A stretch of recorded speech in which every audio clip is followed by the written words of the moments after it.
Okay, so get ready for a wild one, folks, because we're going deep on this one.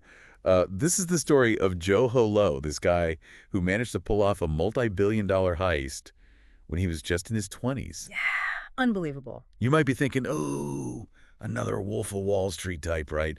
But trust me, this is different. Oh, yeah, much different. This guy actually financed The Wolf of Wall Street, the movie. Ironic, right? Yeah, it's crazy. Uh, our source today is this YouTube video from Magnates Media. It's called The Man Who Robbed an Entire Country. Catchy title. And it's not an exaggeration. The title, we're talking billions of dollars siphoned from Malaysia's development fund. I mean, A whole country. yeah, leaving the country in debt while this guy Jho Low's living it up like you wouldn't believe. But, And it wasn't just the money either. right, it's about how far he was willing to go for status just to be accepted. Yeah. You know, Yeah, what drove him? exactly. So what can we learn from this guy's crazy rise and fall?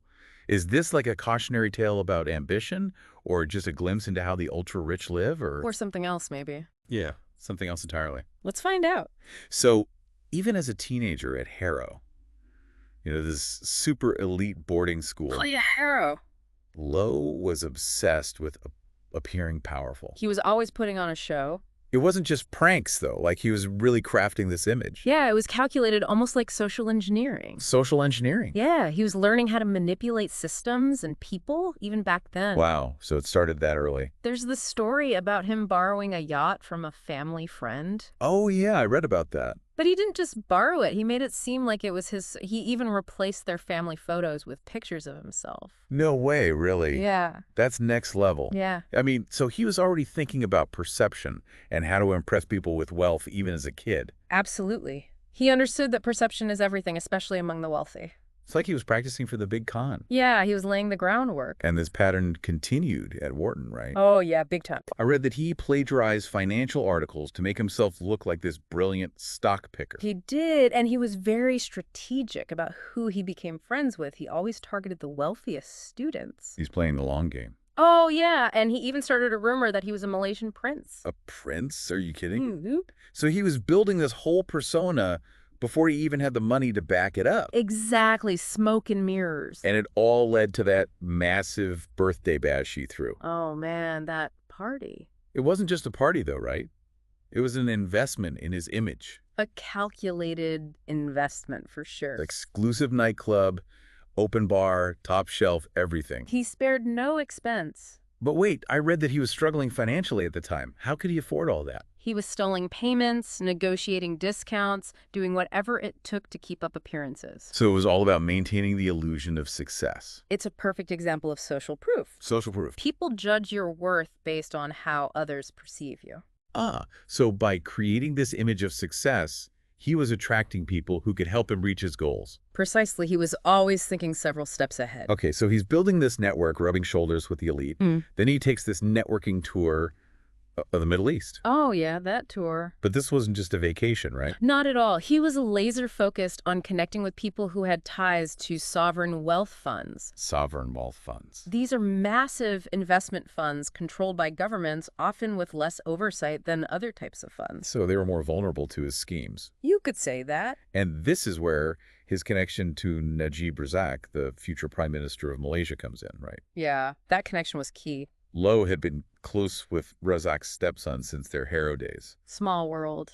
So he saw an opportunity to gain influence within the Malaysian government And he knew just how to do it. by brokering a deal that made Razak look good politically, Exactly, a classic quid pro quo. but on a grand scale. Huge scale. So Lowe was making himself indispensable to Razak. Setting the stage for what's to come. Then comes the 1MDB fund, which was supposed to be for Malaysia's economic development. On paper, at least. But Lowe had other plans for it, didn't he? Oh, yeah, he saw it as something completely different. He pitched it to Razak as a secret war chest. A slush fund, basically. A source of funds for political goals, like those lavish events we talked about, or housing projects in key voting districts. Strategic spending. And he knew that with Razak's trust, he could control this massive amount of money. He had Razak in his pocket? So it was a way for Razak to consolidate power using the fund's resources. And Lowe was the puppet master. And this is where things take a turn toward the criminal. Yeah, things are about to get real interesting. The first major heist involved a company called Petrosaudi, and it's where Lowe's understanding of financial systems really starts to shine. He was a master manipulator. This is the part where he diverts $700 million through a company called Good Star Limited. Good Star Limited, a shell company. But didn't the source say that he secretly owned that company? He did it. He used bearer shares to hide his ownership. Bearer shares. They make it almost impossible to trace the real owner of a company. So it's a way to move large sums of money discreetly. The perfect tool for money laundering. So he used legal mechanisms to steal the money and make it untraceable. That's the genius of it. And this is just the beginning. Oh yeah, we're just getting started. With $700 million at his disposal, Low's lifestyle explodes. Yachts, mansions, parties, celebrities, you name it. They called him the Asian Great Gatsby. He was living the dream. But the question is, was it all just about enjoying the high life? Or was there something more driving his actions? That's the million-dollar question. That's a great question, and one we'll explore further as we continue our deep dives into the story of Jho Low, the man who robbed a country. Stay with us. Welcome back. You know, it's amazing how Low was able to stay under the radar for so long. I know, right? Yeah. With all those crazy parties and millions being spent left and right. It's mind-boggling. Yeah, it seems like nobody even bothered to ask where the money was coming from. That's the power of social engineering at work. Remember, he created this illusion of success. Right, and people bought it hook, line, and sinker. Nobody questioned his legitimacy. It's like a real-life catch me if you can, but with way higher stakes. Oh, absolutely. The consequences were much more serious in this case. Yeah, while he was living the high life, the Malaysian people were the ones who really paid the price. They were left with the debt and the consequences of his actions. That money was meant for their country's development, not for Low's personal playground. And speaking of accountability, we can't forget about Goldman Sachs. Oh yeah, they were in on it too, weren't they? They helped him raise billions of dollars. Even though there were red flags everywhere. It seems like greed really blinded them to the ethical implications. I guess the desire for profit outweighed any sense of responsibility. It's a disturbing thought. And you know, it's interesting how Low's spending seemed to escalate as the scheme went on. What do you mean?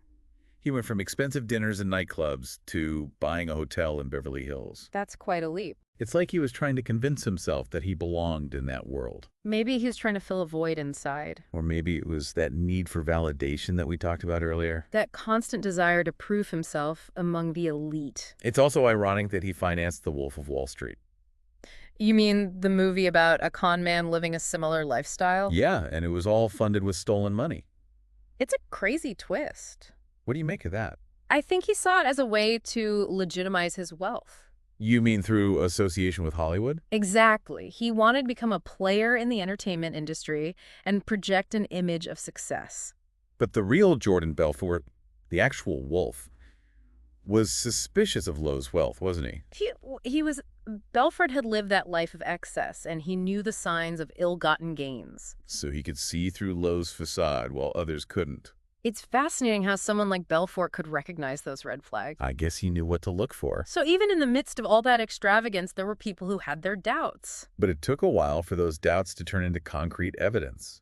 And that's where investigative journalists and whistleblowers come in. They played a crucial role in exposing the truth. Absolutely. Those leaked emails revealed the whole web of shell companies and offshore accounts. And that's what sparked the public outrage, the protests in Malaysia demanding Najib Razak's resignation. The people finally realized the extent of the betrayal. It's a reminder that even the most complex schemes can be exposed. Transparency and accountability are essential safeguards against corruption. But there's still the question of justice. Low is still a fugitive hiding somewhere. It does make you wonder if justice has truly been served. He lost his wealth and his lifestyle, but he hasn't faced any legal consequences. The fact that he can evade capture highlights the challenges of international law. And what about Goldman Sachs? Have they been held accountable? They faced legal repercussions and paid billions in fines. But is that enough to deter this kind of behavior in the future? Some argue that it's a slap on the wrist compared to the profits they made. Others believe the reputational damage is a more significant deterrent. It's a complex issue with no easy answers. Jho Low's story is a reminder that unchecked greed can have devastating consequences. It affects individuals and entire nations. It's a story about ambition, deception, and the allure of wealth. But it also raises questions about the search for meaning and purpose.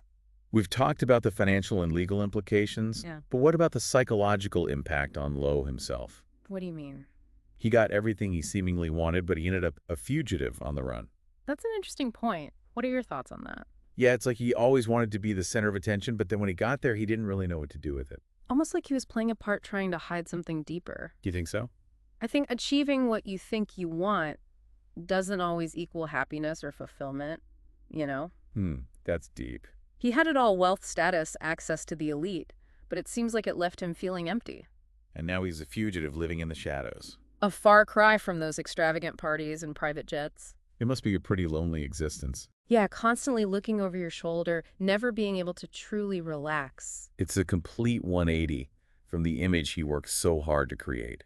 It makes you wonder if maybe deep down he was searching for something more genuine. Yeah, I read that he could be incredibly generous at times, like showering people with gifts, Maybe that was his way of trying to buy affection or acceptance. trying to secure his place in that world. It points to a need for validation, but also maybe a sense of loneliness. He might have been surrounded by people, but never really connected with them. True fulfillment doesn't come from material possessions or external validation. It comes from within. It's about finding your purpose, connecting with others on a deeper level. Jho Low's story is like a cautionary tale about chasing the wrong dreams. It shows how important it is to align your goals with your values. It really makes you think, what if he had used his intelligence and ambition for good? Imagine the impact he could have made if he had chosen a different path.